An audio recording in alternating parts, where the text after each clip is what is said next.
All right, we are moving on to our discussion, continue our discussion of Le Chatelier's principle and stressing and equilibrium. And let me go ahead just to help the conversation a little bit. Remember we had A moles of A plus B moles of B. I'm going to go ahead and show you that kind of pencil trick just to see if you can at least get down that concept of the shift. So let's take a look at this. This would be our equilibrium. And this line right here represents equilibrium. It's flat.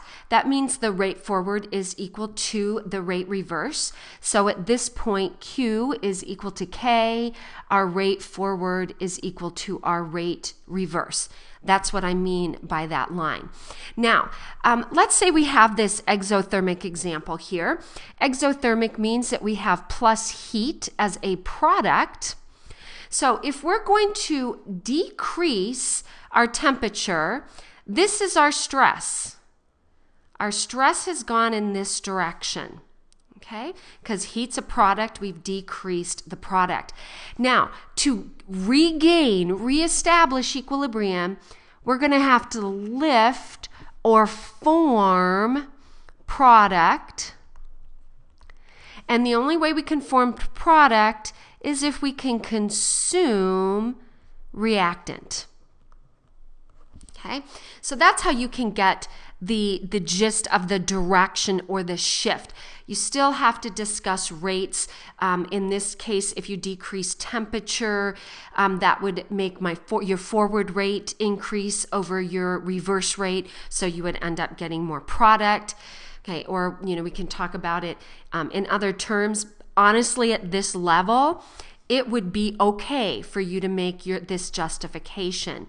Since the reaction is exothermic, that's the key aspect you have to understand. A decrease in temperature would cause the reactant to shift to make more product.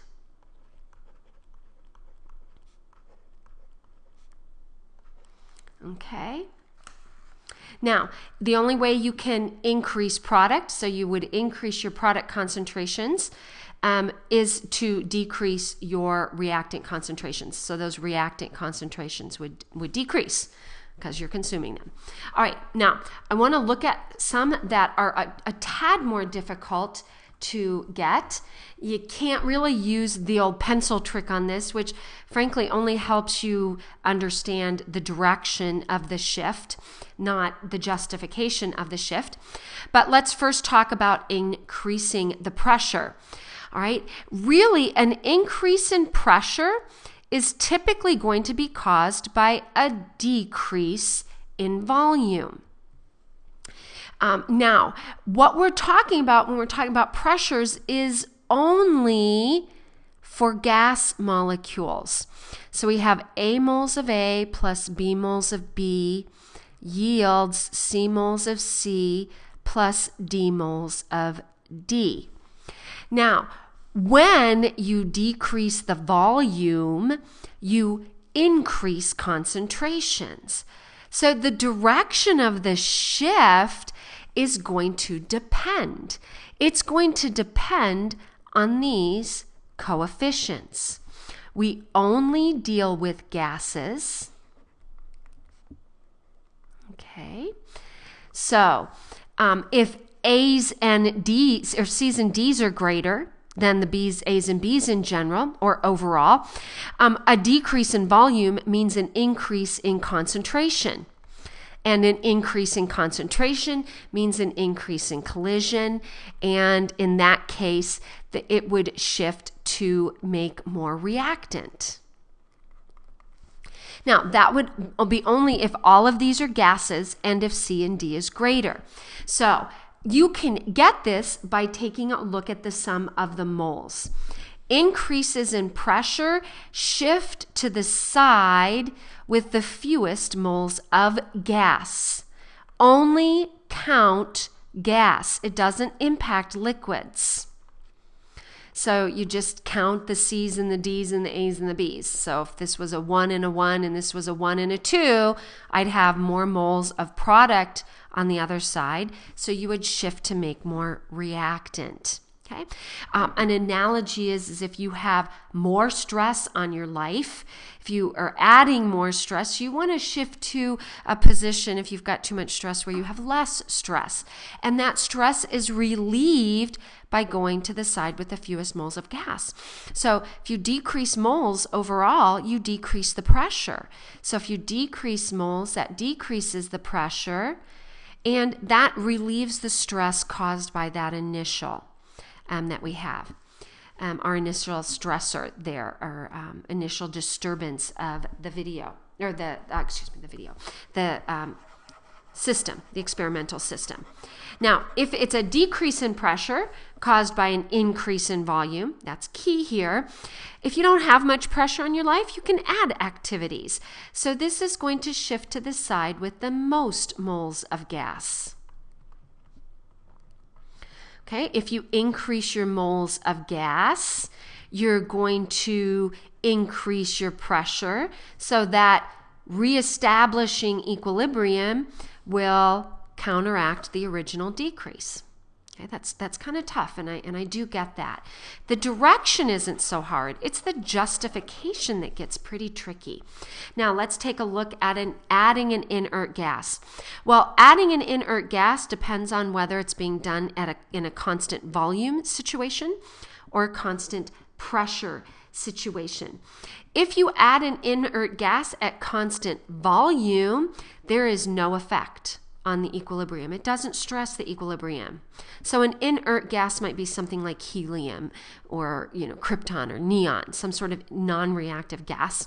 It's not going to have an effect because if you have constant volume, you're not changing the concentrations. Okay? And the inert gas, who cares if there's collisions with an inert gas? That doesn't affect reactions in either directions. Whether this collides with helium or the wall doesn't really matter. Okay, in that case. Now, on the other hand, if you have an inert gas at constant pressure, if you increase your pressure, or if you have a constant pressure, if you increase your moles, if P is constant, if T is constant, then volume has to increase. Okay, and what you're going to do here is you're going to shift to the side with the most moles of gas. Okay? Now, catalysts are often thrown in as a trick question. Adding a catalyst has no effect. Because, let's go back to our rate discussion. Increasing a catalyst increases the rate of a reaction. It increases the rate of the forward reaction, right? So let me just sketch out a potential energy curve here. Happens to be exothermic. I don't know why that's the most common to do, but let's pop in a catalyst, all right?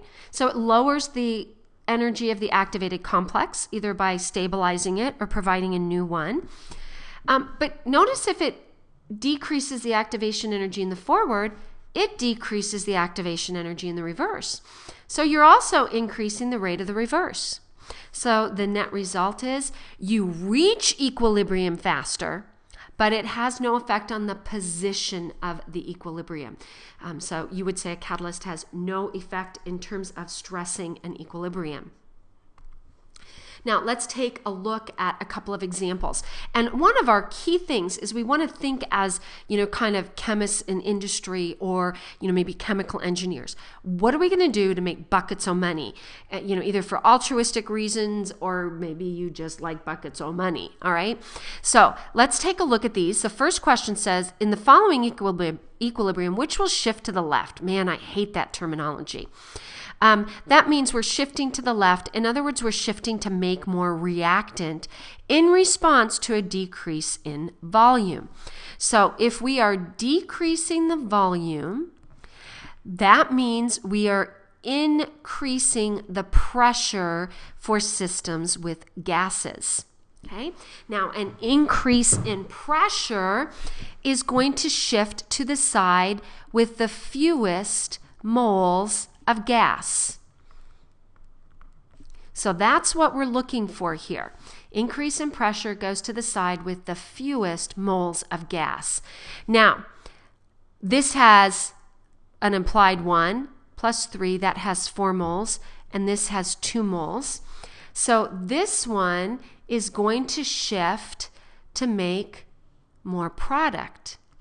And that's not what the question asked. Now, on the other hand, if I wanted to make buckets of money selling ammonia, I think I might want a low pressure system. Or excuse me, I might want a high pressure system, right? High pressure systems favor product. And if I want to make buckets of money, I want to favor product. So that would tell me in this particular example, I would want a high pressure to get product. But that's not what the question asked. The question asked which shifted to make more reactant for whatever reason. Okay? So it's not A. That's out. Okay. Now, the next one has 2 moles of gas on the reactant side and 3 moles of gas on the product side. And if we're talking about a decrease in volume, which results in an increase in pressure, I'm going to want to shift to the side with the fewest moles of gas to help relieve that pressure. And so, yes, indeed, this one shifts in the direction. So that's correct. Okay.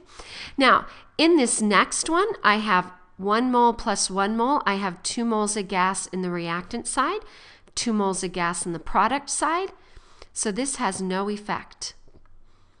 Okay, there's no shift at all. That stress doesn't impact my equilibrium in this case. All right. Now, in this example, I have 4 moles, but that's a solid. We don't consider the solids when we're analyzing this. This is a solid. We don't consider the solids. So this has 0 moles of gas, and this has 3 moles of gas. Remember, in this example, it's asking us to shift to the side, or the impact is shifting to the side with the fewest moles of gas.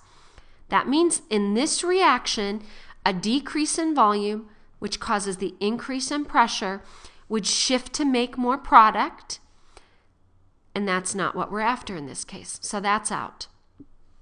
Okay, and this has two changes in pressures when we have the same number of moles of gas have no effect.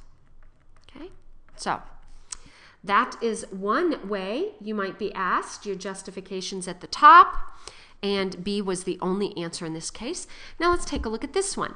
Notice that it says for the endothermic reaction. That's very important, endothermic reaction. What that tells us is that heat is a reactant. Okay? Now, we want to see what stress, which way will it shift, and we need to justify our answers. I'm not going to write that out completely because we only have a couple of minutes left on this video. Okay, but let's take a look at this. An increase in pressure is going to shift to the side with the fewest moles of gas. And in this case, there are 0 moles on the left, the reactant side, 1 mole on the product. That means there's fewer moles of gas on the reactant side, so it's going to shift to make more reactant. Okay? Now, removing some calcium solid, a little tricky. In this case, increasing the pressure would cause more solid to form. But changing that solid has no effect. Doesn't show up in Q. The activity of solids is 1. So as long as there is some solid here, it will maintain equilibrium. So adding a solid has no effect.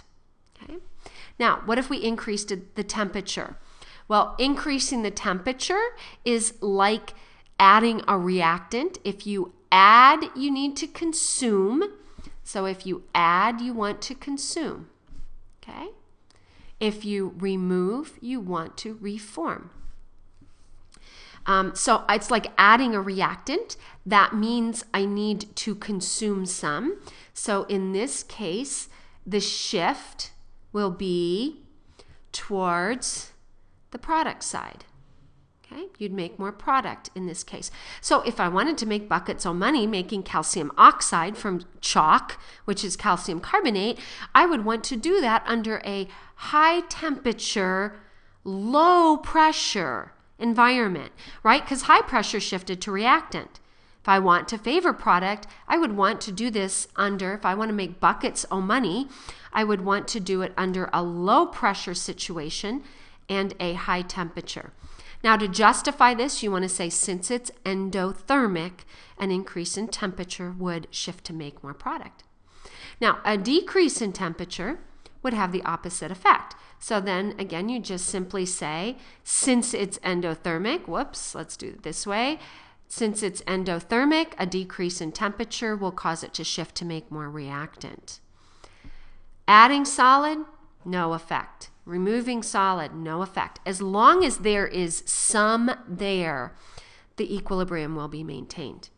All right, we have one more video left of actual content, and then I will do AP questions. So until then, this is YBCT, your best chem teacher, signing off.